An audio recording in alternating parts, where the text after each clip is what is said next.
Las fiestas de Israel parte 3. Copyright 2017 Andrés Mengíbar www.igle-de-Dios.org, mengibar@nucleus.com. Con excepción de las fuentes citadas, el contenido es propiedad del autor. No olviden suscribirse al canal, darle like y compartirlo con otros hermanos de la Iglesia de Dios en formación ministerial, ya sea jóvenes, hombres y ancianos. Les invitamos a enriquecer estos contenidos con sus comentarios en los videos. Les recordamos que no representamos a ninguna organización en particular, sino solo a la doctrina de la Iglesia de Dios, con la intención de la formación de sus miembros en el ministerio. Paz a vos. Cristo, ejemplo de obediencia. Las personas que celebran la cena del Señor el 14 de Nisan están en lo correcto y deben mantenerse imitando al apóstol Pedro, que declaró: es mejor obedecer a Dios antes que a los hombres. Hechos 5:29. Jesucristo obedeció la ley y por tal razón celebró la Pascua el 14 de Nisan. ¿Cómo se comprueba esto? Muy sencillo, póngase atención al hecho que a él lo mataron durante el 14 de Nisan. Al atardecer de ese día los judíos se apresuraban a enterrarlo porque ya estaba para comenzar el gran sábado, que no es otra cosa sino el primer día de los panes sin levadura, en el cual la ley manda reposar. De este sábado Juan 19:31 dice: entonces los judíos, por cuanto era la víspera de la Pascua, para que los cuerpos no quedasen en la cruz en el sábado, pues era el gran día del sábado, rogaron a Pilato que se les quebrasen las piernas, y fuesen quitados. Obsérvese dos cosas: uno, según la tradición establecida ya faltaba poco tiempo para que la Pascua comenzara. Dos, en esa Pascua también celebraban el gran sábado, que es el mismo primer día de panes sin levadura. En conclusión, se puede ver que mientras ellos estaban para celebrar su Pascua, ya nuestro Señor la había celebrado una noche antes. Vea Mateo 26. Cristo no se sujetó a la tradición judía sino a la ley, por eso celebró la Pascua el propio 14 de Nisan. Nuestra Pascua es Cristo. Al presente, aunque los redimidos no están relacionados de ninguna manera, ni religiosa, ni espiritual, ni por fe, ni por consanguinidad con el pueblo de Israel, de vez en cuando se escuchan algunas voces decir que celebrar la Pascua tiene como base a Cristo, que es nuestra Pascua. La iniciativa de imitar celebrar la Pascua tomando a Cristo como base en realidad no es genuina base sino alteración al significado de las palabras de Pablo, que en 1 Corintios 5:7 dice: limpiaos, pues, de la vieja levadura, para que seáis nueva masa, como sois, sin levadura, porque nuestra Pascua, que es Cristo, ya fue sacrificada por nosotros. Obsérvese que aquí Pablo no está sugiriendo que se deba celebrar la Pascua poniendo a Cristo como excusa. Tampoco en ninguna parte de las escrituras griegas del Nuevo Pacto es mencionado que la Iglesia del siglo I haya estado ligada a celebrar festividades o solemnidades ordenadas al pueblo de Israel.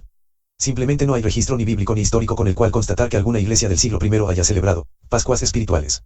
Sin embargo, el ingenio personal moderno de algunas sectas es capaz de inventar unas fiestas judías adecuadas a los gentiles, haciéndoles creer que celebran una Pascua espiritual usando las palabras de Pablo como excusa. Los apóstoles no conocieron que haya existido en la iglesia del siglo I semejante Pascua espiritual. Los evangelios mencionan el mandamiento de Cristo, Lucas 22:19, el cual Pablo identifica como cena del Señor, 1 Corintios 11:20, pero en ninguna parte es mencionado que ese calificativo haya sido referencia a la Pascua. Conocido es que durante la última Pascua el Señor estableció su memorial y la lectura de los pasajes relacionados a su acto no contiene ninguna información por la cual concluir que ambas, Pascua y cena del Señor, sean una misma ceremonia. La simpatía moderna hacia los elementos judaizantes mueve a argumentar que los cristianos también han salido del Egipto espiritual, con lo cual aparentemente existe similitud con Israel cuando salió de Egipto. Con todo, se debe recordar que las escrituras griegas desconocen esa comparación, pues en ningún texto se encuentra que la iglesia del primer siglo haya celebrado la Pascua por haber salido del Egipto espiritual. Cristo fue, no es ni continúa siendo, nuestra Pascua, que fue sacrificada por el Padre, no por los gentiles, y su sangre fue derramada en la cruz para remisión de pecados. En el Israel antiguo la Pascua era sacrificada por cada familia. Cristo fue sacrificado por su Padre para nuestra redención. Así, entre aquello que las familias israelitas hacían y lo que el Padre hizo con su Hijo no existe comparación. La tergiversación a las escrituras es grande, lo cual conduce a algunos cristianos a imaginar ser israelitas espirituales, cuando imitan a los judíos en sus celebraciones. Incluso la motivación mueve a aprender algunas palabras hebreas, las cuales usan cotidianamente. Judíos espirituales. La tergiversación hecha a la palabra por la cual algunos cristianos imaginan ser judíos espirituales proviene de no entender correctamente las palabras de Pablo. Él dice: no es judío el que lo es exteriormente, ni es la circuncisión la que se hace exteriormente en la carne, sino que es judío el que lo es en lo interior, y la circuncisión es la del corazón, en espíritu y no según la letra. La alabanza del tal no viene de los hombres, sino de Dios. Romanos 2, 28-29. Estas palabras las dirige a los judíos que, aun siendo transgresores de la ley, imaginaban estar gozando del favor de Dios. Pablo les dice que ser judíos en nada les aprovechaba, pues habían desestimado la enorme importancia de circuncidarse el corazón que les fue ordenada por Moisés. La circuncisión del corazón les era tan necesaria hasta el grado que sin ella las grandes promesas de redención hechas por Dios quedaban anuladas y les hacía quedar en la misma posición que los paganos. Póngase cuidadosa atención a los siguientes pasajes en Romanos 9, 6-8. No empero que la palabra de Dios haya faltado, porque no todos los que son de Israel son israelitas, ni por ser simiente de Abraham, son todos hijos, mas, en Isaac te será llamada simiente. Quiere decir, no los que son hijos de la carne, estos son los hijos de Dios, mas los que son hijos de la promesa, son contados en la generación. Así, el judío espiritual es el circuncidado en el corazón, ellos son los hijos de Dios según la promesa.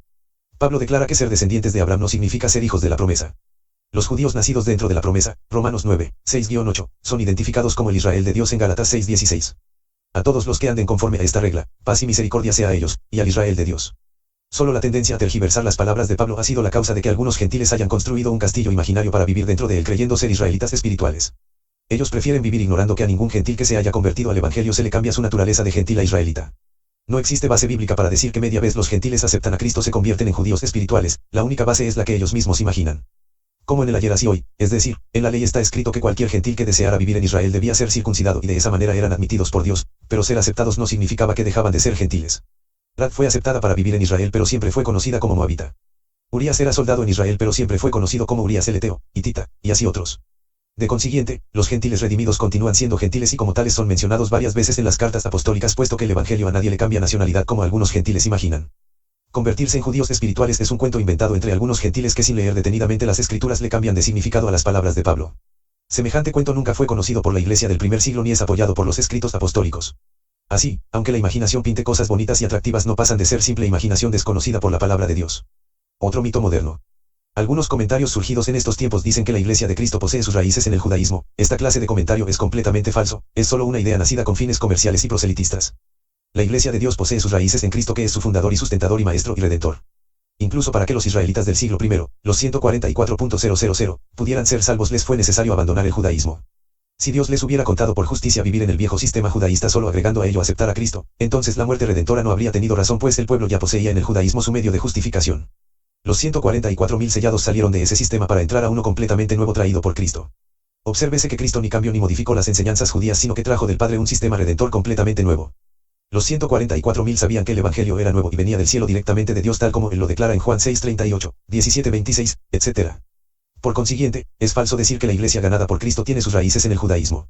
Ahora, después de estas aclaraciones, volvamos al comentario de las fiestas de las cuales la Pascua, que era la primera, no contiene más elementos que el cordero, no fueron prescritos sacrificios ni holocaustos, no fueron prescritos porque la celebración debía hacerse deprisa, como cuando una persona tiene que salir de casa sin más tiempo que el de coger apresuradamente algunas pertenencias. Segunda fiesta los panes sin levadura, Yag HaMatzot. Levítico 23, 6-8. A los 15 días de este mes es la fiesta solemne de los panes sin levadura en honor a Jehová, 7 días comeréis panes sin levadura.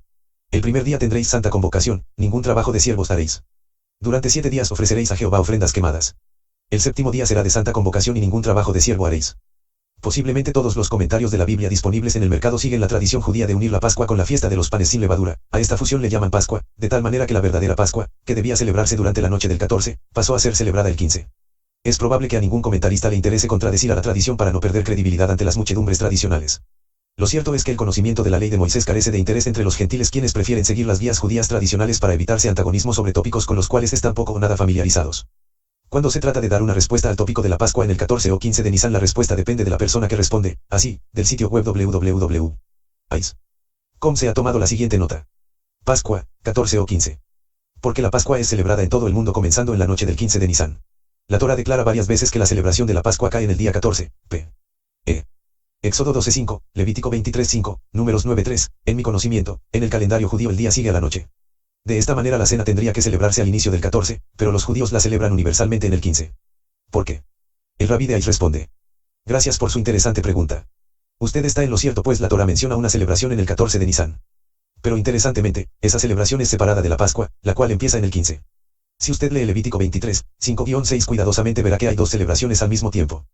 A. Pascua, que es matar y comer el cordero pascual, o cabro, lo cual comienza en la tarde del 14 con el degollamiento y continúa esa noche hasta consumirlo. B. La fiesta de panes sin levadura, la fiesta de 7 días a la cual nos referimos como Pascua, la cual comienza en la noche del 15. Hoy, sin un templo santo, nosotros no traemos la ofrenda de la Pascua. Así, la única fiesta relevante para nosotros es la Pascua misma la cual comienza el 15. Aún así, el 14 todavía es considerado como una fiesta de menor importancia, principalmente en conmemoración de la fiesta antigua, en la cual muchos tienen la costumbre de no trabajar, más allá de la preparación de la Pascua, y es asimismo una costumbre para estudiar las leyes de la ofrenda de la Pascua. Una aproximación básica escuchada de mi profesor R. Johannes Zweig. Rabbi David Rosenfeld, Ais.com. Aquí está la explicación clara y concisa de cómo la tradición judía ha trastornado la ley dada por Dios. La tradición judía ha decidido que aquello que Dios llama Pascua en Éxodo 12 no es la misma que ellos han establecido y, por supuesto, el perdedor es Dios pues ellos inventaron otra que corre del 15 al 21 de Nisan. No se sabe cuándo esa modificación fue hecha, algunos comentarios sugieren que pudo haber aparecido después de la cautividad en Babilonia cuyos tiempos fueron precisamente cuando los judíos volvieron a caer en pecado y los reyes descendientes de Seleuco y Ptolomeo saqueaban Jerusalén. Pero como ya ha sido demostrado un poco más arriba, nuestro Señor Jesucristo celebró la Pascua precisamente a como la ley dice y no como los judíos decidieron. Una nota importante. Al leer Éxodo 12 el lector debe tener cuidado para no confundirse uniendo mediante lectura sin reparos las dos festividades. Desde el verso 1 hasta el 14 el Altísimo se refiere a la Pascua, y desde el verso 15 hasta el 17 se refiere a la solemnidad de los panes sin levadura. El elemento común en ambas fiestas era el pan sin levadura, por eso, en Éxodo 12:18 el Señor le aclara al pueblo. En el mes primero comeréis los panes sin levadura, desde el día 14 del mes por la tarde hasta el 21 del mes por la tarde. Los días señalados durante los cuales se debía comer panes sin levadura son claramente específicos, proporcionando suficiente información para impedir cualquier error en su lectura. Según la ley, la fiesta de panes sin levadura duraba 7 días, pero en este texto se suma la Pascua, por lo cual, desde el 14 hasta el 21 son un total de 8 días. También es de notar que la frase por la tarde o al atardecer podría ser desviada de su real significado, imaginando que la Pascua podía celebrarse cuando el 14 ya había terminado, en cuyo caso ya no habría sido el 14 sino el 15, siendo esta la interpretación que la tradición judía usa para justificar su transgresión. El lector puede entender la hora correcta al tomar en cuenta que los días comienzan con el atardecer, de tal manera que por la tarde significa al entrar el 14 y no al terminar, puesto que ya no sería 14 sino 15. De otra manera habría que pensar que el 21 del mes por la tarde ya no sería 21 sino 22, lo cual es contradicción a la ley. Así, Éxodo 12 declara dos cosas importantes por las cuales la Pascua, día 14, y la fiesta de panes sin levadura, del 15 al 21, debían celebrarse.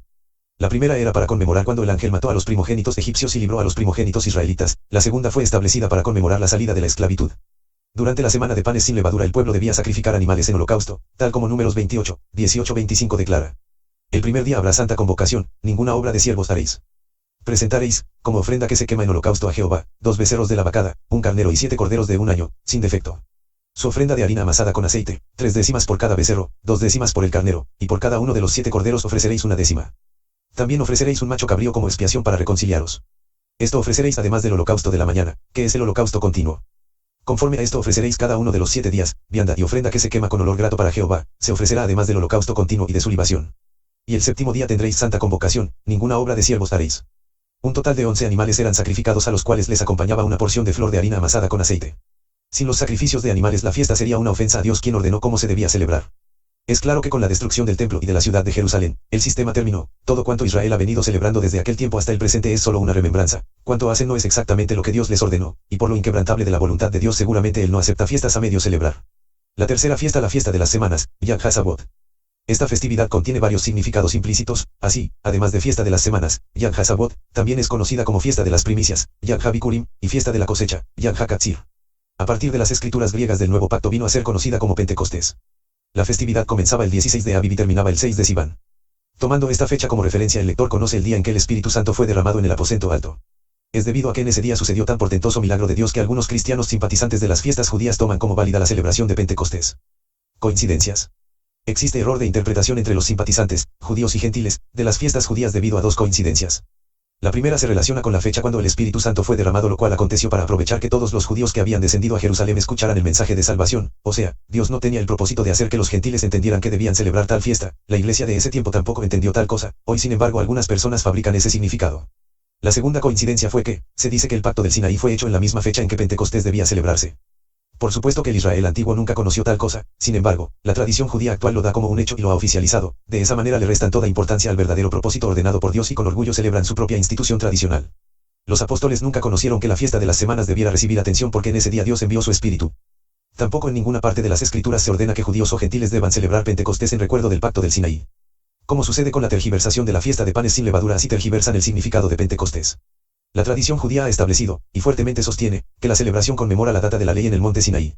Aunque esto es tradicionalmente aceptado, la Santa Escritura desconoce tal significado, ni la ley, ni los profetas, ni los escritos apoyan la tradición judía, lo cual lleva a concluir en que al igual que otras festividades la de Pentecostés es simple tradición y no pasa de eso, aunque los judíos imaginen que su tradición recibe apoyo de Dios. De la website Chabad.org se traduce al español lo siguiente. La Torá fue dada por Dios al pueblo judío en el monte Sinaí hace más de 3300 años. Cada año en la fiesta de Sabot renovamos nuestra aceptación del regalo de Dios, y Dios vuelve a dar la Torá. La palabra Sabot significa semanas. Marca la conclusión del periodo de 7 semanas que cuenta entre Pascua y Sabot. La entrega de la Torá fue un acontecimiento espiritual de gran alcance, uno que tocó la esencia del alma judía para todos los tiempos. Nuestros sabios lo compararon con una boda entre Dios y el pueblo judío. Sabot también significa juramentos, porque en este día Dios juró eterna devoción a nosotros, y nosotros a su vez prometimos lealtad eterna a Él. En épocas antiguas, 2 panes del trigo serían ofrecidos en el templo santo. Era también en este tiempo que la gente comenzaría a traer bikurim, sus primeros y más selectos frutos, para agradecer a Dios por la generosidad de Israel. Otro comentario similar es el siguiente. De la página web Tore.org. Arce transcribe. ¿Qué es Sabot? Selección extraída del libro El ser judío por Rabbi Malevi Dounin, copyright DTO. De IDUC. Y cultura religiosa para la diáspora. Sabot conmemora el imponente acontecimiento que experimentaron los hijos de Israel 7 semanas después del éxodo de Egipto, cuando acamparon al pie del monte Sinaí, en algún lugar de la península del Sinaí.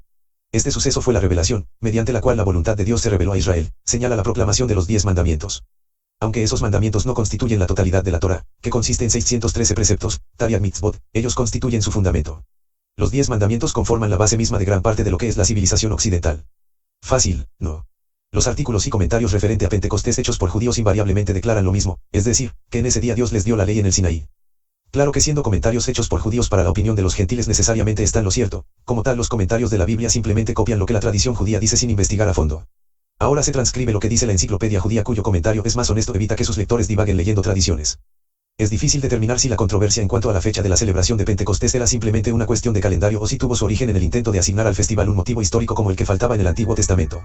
Así como la Pascua y los tabernáculos se asociaron con acontecimientos históricos, Pentecostés se reunió con el día en que la Torá fue dada en el Sinaí, ex. R. XXXI. Schev. 88ª, Pes.